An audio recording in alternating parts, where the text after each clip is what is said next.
Bismillahirrahmanirrahim. Assalamualaikum warahmatullahi wabarakatuh. Waalaikumsalam warahmatullahi wabarakatuh. Alhamdulillahirabbil alamin.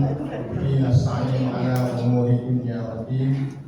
Wassalatu wassalamu ala asrofil anbiya'i wal mursalin sayyidina Muhammadin nabiyyi wa ala alihi wa sahbihi ajma'in.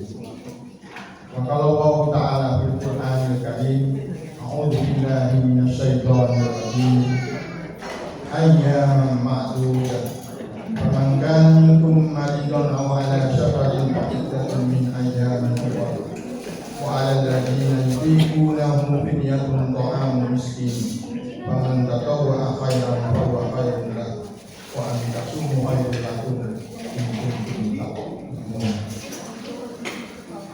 Sadaqallahu. Saudara sekalian, puji syukur kehadirat Allah Subhanahu wa taala atas segala nikmat yang senantiasa diberikan kepada kita semua, wabil khusus nikmat iman, nikmat Islam, serta nikmat sehat, sehingga pada sore di bulan yang penuh berkah ini kita dapat berkumpul, bertemu bersilaturahim di tempat yang sangat bagus ini. Salawat dan salam senantiasa tercurahkan kepada junjungan kita Nabi Muhammad Shallallahu Alaihi Wasallam, para sahabat serta semua pengikut-pengikutnya sampai ke akhir. Amin.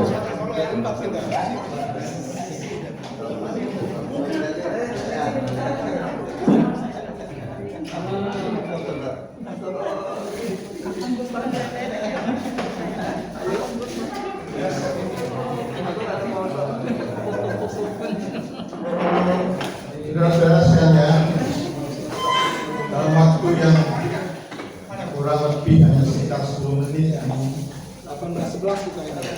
ya ini sekarang 11 saya kira-kira 10 menit seperti kita duduk.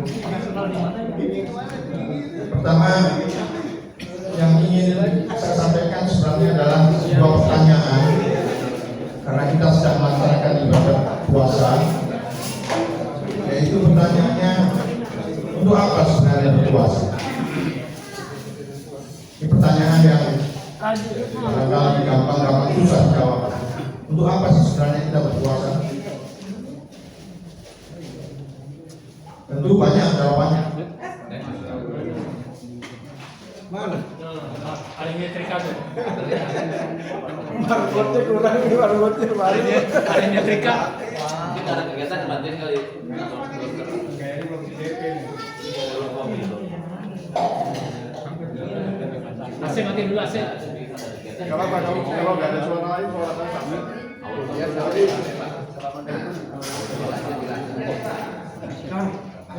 Biasa nggak ada suara lain, kalau suara lain nggak apa-apa. Sama untuk nada ya. Dikurangin ya sini. Pakai aja.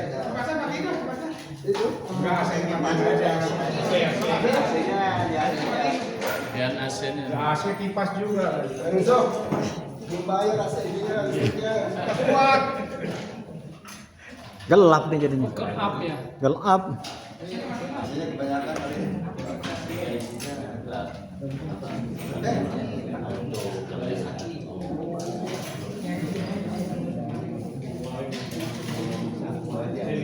Di luar. Kipas angin aja.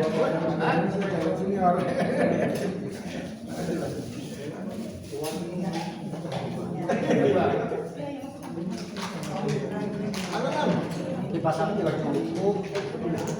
Alhamdulillah. Ada. Tadi ada lupa. Ya. Dilanjutkan ceritanya, kira-kira tinggal 8 menit. Jadi pertanyaan tadi adalah, untuk apa sih sebenarnya kita berpuasa? Ada yang kira-kira itu jawab? Kita sudah berpuasa ini sekian tahun ya, sewaktu kita sudah diwajibkan untuk berpuasa, yaitu sejak balik sampai sekarang ini sudah berapa tahun kita ini berpuasa. Dan sekarang kalau boleh saya tanya, untuk apa sebenarnya berpuasa? Puasa itu untuk Allah. Jadi kalau pertanyaannya mengapa Anda berpuasa, tentu Tentu pertanyaannya, karena kita diwajibkan berpuasa. Saudara sekalian, kita tahu rukun Islam itu ada 5: syahadat, sholat, puasa, zakat, dan haji. Nah, salah satu ditinggalkan, maka kita sempurna Islamnya. Ini menjawab pertanyaan mengapa sebenarnya kita disuruh berpuasa. Dalam ayat 183 surat Al-Baqarah, saya kira selalu dibacakan oleh para penceramah khususnya di bulan Ramadan adalah itu di akhir ayat itu menyebutkan la'allakum tattaqun,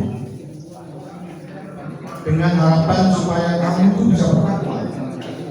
Artinya ini baru harapan, belum tentu nanti endingnya semua itu bisa bertakwa. Harapannya agar kamu berpuasa, agar kamu bertakwa. Artinya tidak semuanya bisa menghasilkan derajat takwa. Tapi iman sudah. Kenapa? Karena sudah katakan ya ayyuhalladzina amanu, dan dipanggil orang-orang beriman. Maka yang melaksanakan, yang mendengar dan melaksanakan ibadah sholat itu adalah orang-orang beriman. Maka dinaikkan nanti di akhir Ramadan itu menjadi orang yang bertakwa. Kenapa sih kok mesti bertakwa? Coba lihat di surat At-Talaq ayat 1 sampai 5. Ini tanda-tanda nanti kalau puasanya berhasil atau enggak, itu bisa dilihat di situ. Yang pertama, akan dimudahkan segala urusannya oleh Allah. Akan diberikan rezeki dari arah yang tidak terduga sebelumnya. Dan akan diberikan jalan keluar atas segala permasalahan yang dihadapi. Itu salah satu parameter dari kalau puasa Ramadannya berhasil atau enggak. Tentu ada pertanyaan bagaimana cara supaya puasanya berhasil. Maka diberikan petunjuk oleh Rasulullah SAW. Man shoma Ramadhana imanan wa ihtisaban ghufira lahu ma taqaddama min dhanbi. Agar supaya puasanya berhasil, tentu harus dengan cermat dan penuh kehati-hatian. Ngomongnya tidak boleh bohong, tidak boleh gibah, tidak boleh mencela orang lain,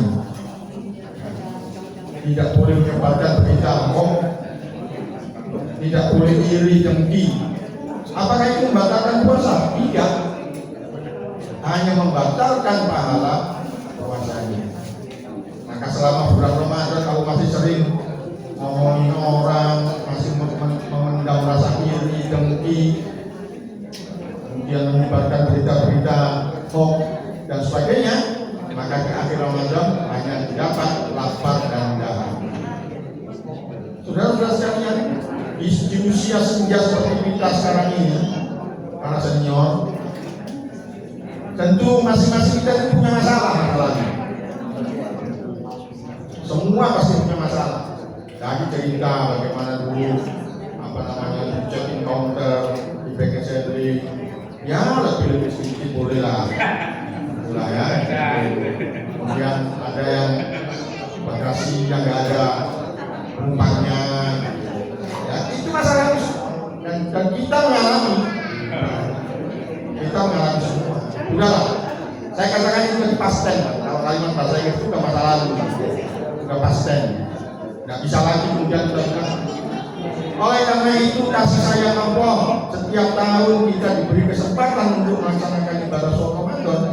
Ya gunanya itu tadi untuk menghapus semua kesalahan-kesalahan yang pernah kita lakukan di masa lalu. Dan harapannya jangan itu menjadi beban kita kalau kita akan menghadap Allah. Jangan itu dibawa mati, Pak. Karena ditanya selama hidupmu kamu ngapain aja? Nganu. Wah, Masalah itu mengadu, kita mengingatin.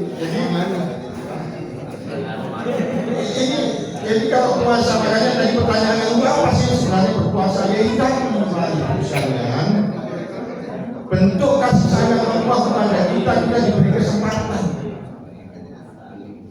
Makanya hasil dari puasa itu harapannya adalah menjadi orang yang bertakwa. Orang yang bertakwa itu orang yang mengampuni segala dosa-dosanya. Kan gitu. Nah, di samping kesehatan jiwa, ada hal lain dari hal puasa ini adalah kesehatan jasmani kita. Di dalam proses tahapan yang dimaksudkan di dalam hadis yang artinya sendiri sebenarnya masih dimasalahkan, katanya bisa doib, yaitu bulan Ramadan itu dibagi dalam 3 tahap, yaitu 10 hari pertama rahmat, di pertengahan adalah maghfirah, pengampunan, dan di akhirnya adalah itu binatang, yaitu kebebasan dari api neraka. Kita tidak ingin membahasnya, tetapi mari kita lihat dari aspek kesehatan. Di dalam proses metabolisme kesehatan itu para peneliti membuktikan Bapak Ibu sekalian bahwa di 10 hari pertama itu disebut dengan detoksifikasi, penggelontoran racun-racun. Makanya pada hari pertama sampai 10 hari pertama itu rasanya lemes. Kadang-kadang yang nggak biasa puasa itu dipetis, cekot gitu, rada-rada pusing, demam gitu ya. Itu diterima saja, itu bagian dari detoksifikasi. Itu fase 10 hari pertama. Dan di laboratorium kesehatan membuktikan kalau kita mau di hari pertama kita cek gula darah kita, kolesterol kita, SGP, SPOP3, kita periksa semua. Dan 10 hari pertama kita masuk lagi ke lab, insya Allah akan turun semua. Yang tadinya tinggi diturunkan, yang tadinya rendah dinaikkan. Jadi LDL ada, itu bukti duitnya. Namanya detoksifikasi. Makanya punyung ada pertama nggak enak semua. Kalau yang nggak biasa puasa, itu proses pengelontoran racun-racun juga. 10 hari kedua disebut dengan rejuvenasi, yaitu permajaan kembali, mulai ditata. Proses detoksifikasi masih jalan terus sebenarnya. Itu kolesterol turun, LDL turun, HDL naik, tapi tidak sederas pada 10 hari pertama. Gula darah akan menjadi normal, makin normal dan makin normal. Termasuk yang terakhir yaitu proses stabilisasi, mulai sel-sel itu menata kembali. Jadi kan sebenarnya kalau orang puasa benar-benar puasa, ikhtisaban betul-betul dengan cermat, insya Allah hasilnya akan sehat. Mestinya nanti di akhir Ramadan itu badannya menjadi sehat. Jadi sehat, asal dibagi puasanya betul-betul ikhtisaban, betul-betul dengan cermat, dan dijaga mulutnya, dijaga tangannya supaya nggak ngetik, nggak seperti itu. Karena waktunya sudah masuk, tadinya apa aja nih. Ya, nanti kapan-kapan kita sambung lagi insya Allah ya. Ini pembahasannya sebenarnya lumayan menarik, karena saya pernah bawakan di satu forum, itu pertanyaan dari ramai sekali gitu. Jadi aspek puasa ditinjau dari segala macam kesehatan jiwa dan kesehatan jasmani, kesehatan fisik. Demikian, mudah-mudahan ada manfaatnya. Khairal kalam, billahi taufiq wal hidayah. Selamat melaksanakan iftar. Kurang lebih mohon dimaafkan. Wabillahi taufiq wal hidayah. Wassalamualaikum warahmatullahi wabarakatuh.